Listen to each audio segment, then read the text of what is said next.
दोस्तों, इस साल 2023 में रक्षाबंधन 30 अगस्त को है या 31 अगस्त को, इसे लेकर संशय बना हुआ है और लोग जानना चाह रहे हैं कि आखिर इस साल राखी बांधने की सही तिथि और इसका शुभ मुहूर्त क्या है। इसलिए यहाँ हम आपको भारत में राखी का त्योहार कब मनाया जाएगा और राखी बांधने की विधि के बारे में बताने जा रहे हैं। हिंदू कैलेंडर के अनुसार हर साल श्रावण मास की पूर्णिमा के दिन राखी का पवित्र त्योहार रक्षाबंधन मनाया जाता है। ये सावन का अंतिम दिन होता है।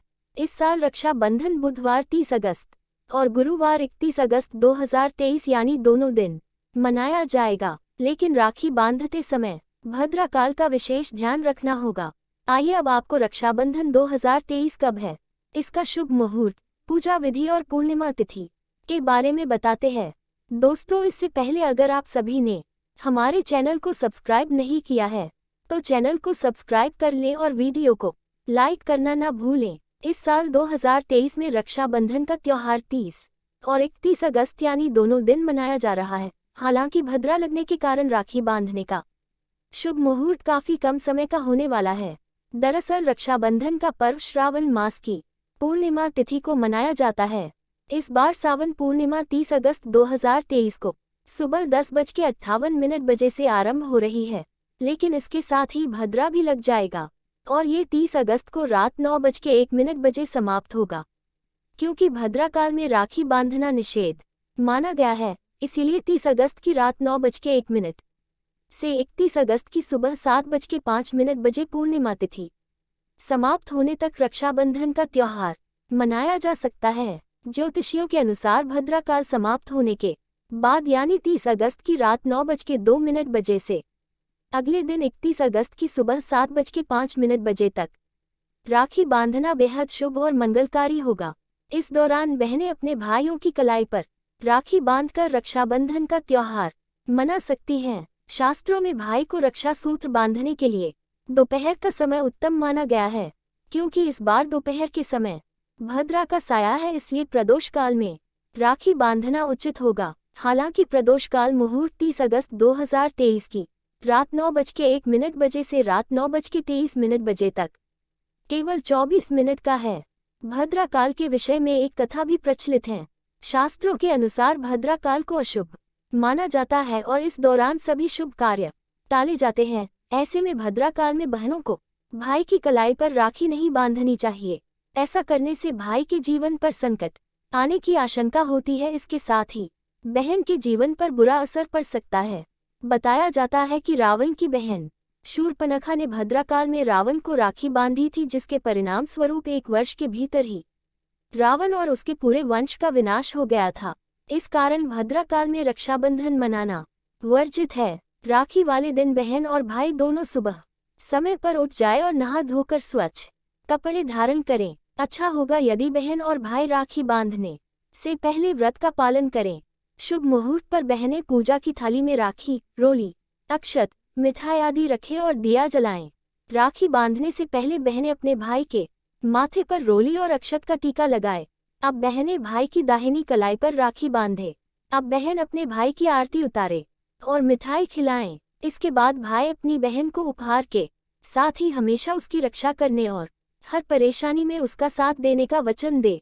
रक्षाबंधन का इंतजार हर भाई बहन करते हैं और ये त्योहार भाई बहन के प्रेम का पर्याय माना जाता है। इस दिन भाइयों की कलाई पर बहनें रक्षा सूत्र बांधकर उनकी रक्षा करने का वचन लेती है और उनकी लंबी आयु की कामना करती है, तो वही भाई भी सदैव अपनी बहन की रक्षा करने का प्रण लेता है।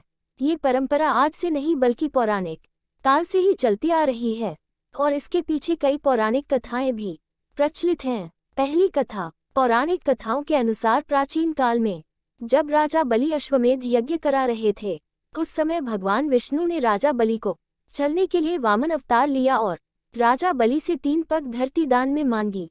उस समय राजा बलि ने सोचा कि यह ब्राह्मण 3 पग में भला कितनी जमीन नापेगा, और उन्होंने ये प्रस्ताव स्वीकार कर लिया। देखते ही देखते वामन रूप धारण किए हुए विष्णु जी का आकार बढ़ने लगा और उन्होंने 2 पग में ही सब नाप लिया। उस समय तीसरे पग में राजा बलि ने स्वयं को ही सौंप दिया और विष्णु जी ने राजा बलि को पाताल लोक दे दिया। उस समय बलि ने भगवान विष्णु से एक वचन मांगा कि वो जब भी देखे तो सिर्फ विष्णु जी को ही देखे, और विष्णु जी ने तथास्तु कहकर वचन को पूर्ण कर दिया। अपने वचन के अनुसार भगवान ने तथास्तु कह दिया और पाताल लोक में रहने लगे। इस पर माता लक्ष्मी जी को अपने स्वामी विष्णु जी की चिंता होने लगी। उसी समय लक्ष्मी जी को देवर्षि ने एक सुझाव दिया, जिसमें उन्होंने कहा कि वो बलि को अपना भाई बना ले और अपने स्वामी को वापस ले आएं। उसके बाद माता लक्ष्मी स्त्री का भेष धारण करके रोटी हुई पाताल लोक पहुंची। इस पर राजा बलि ने उनके रोने का कारण पूछा। उनके पूछने पर लक्ष्मी जी ने कहा कि मेरा कोई भाई नहीं, इसलिए मैं अत्यंत दुखी हूँ।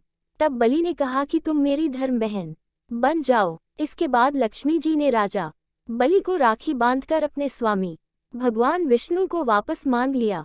ऐसी मान्यता है कि उसी समय से रक्षाबंधन का त्योहार चलन में आया। दूसरी कथा। एक बार युधिष्ठिर ने भगवान कृष्ण से पूछा, हे माधव, मुझे रक्षाबंधन की वो कथा सुनाए जिससे मनुष्यों की प्रेतबाधा तथा दुख दूर होता है।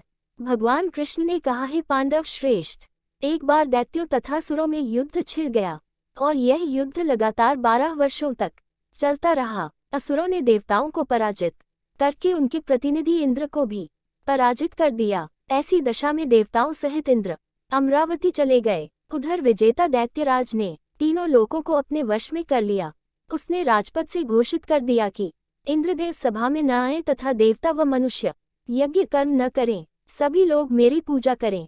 दैत्यराज की इस आज्ञा से यज्ञ, वेद पठन पाठन तथा उत्सव आदि समाप्त हो गए। धर्म के नाश से देवताओं का बल घटने लगा।